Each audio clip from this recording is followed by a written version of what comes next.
Welcome to Wheels of Time visitors visiting Cranbrook Museum on the hunt for their e-badge.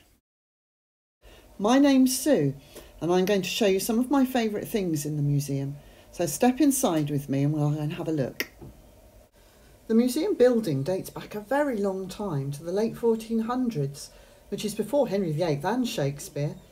In Victorian times it was divided into cottages, and today there are 13 rooms, each with a different theme. Here in this reception room is an old fireplace with a salt cupboard above it. Can you count how many keys there are? You need to look very carefully. Now let's go into the next room where I'll show you two amazing Roman pots which date from the 2nd century and were dug out of a pond in Frittenden. But my favourite thing in this room is a clay tile found close to the old Roman road between Benenden and Golford. Look closely and you'll see the footprint of a cat which must have walked across it before it had dried out properly. Here's another of the huge old fireplaces where previous occupants of the house did their cooking. This cooker is Victorian and heated the pots with a fire. You can see how the smoke and soot made the bricks black. And in the next room is the old copper. It's there behind the clothes.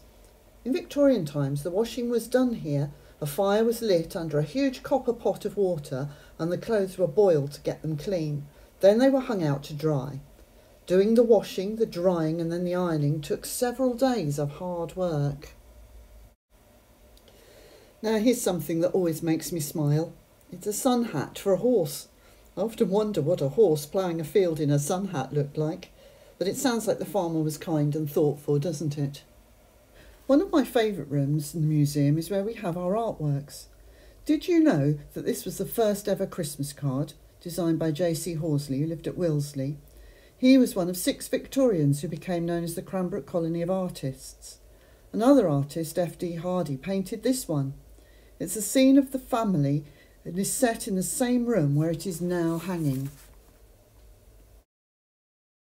The Boyd Alexander bird collection of birds of Kent and Sussex dates back to Victorian times.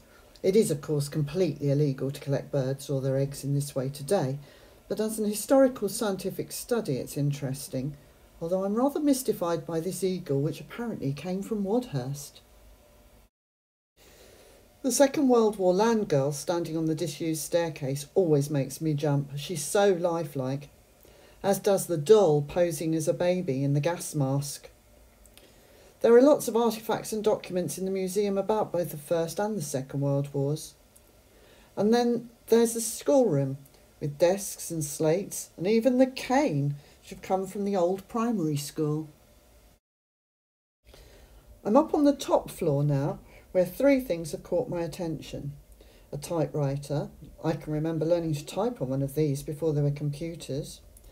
Then there's this very fragile doll. I imagine she must have been very carefully looked after by the child who owned her 150 years ago.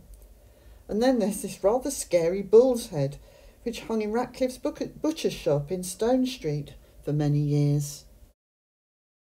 Just before we finish our tour of the museum, I'm putting my head round the corner of the archives room. Archives are documents, photographs and books where historical information can be used for research. Our archivist is busy researching information for someone wanting to find out about their family history. I hope you've enjoyed your glimpse of Cranbrook Museum. If you explore the website, you'll find more short films on different aspects of our local history, and maybe one day you'll come and visit us for real. Now claim your Wheels of Time e-badge.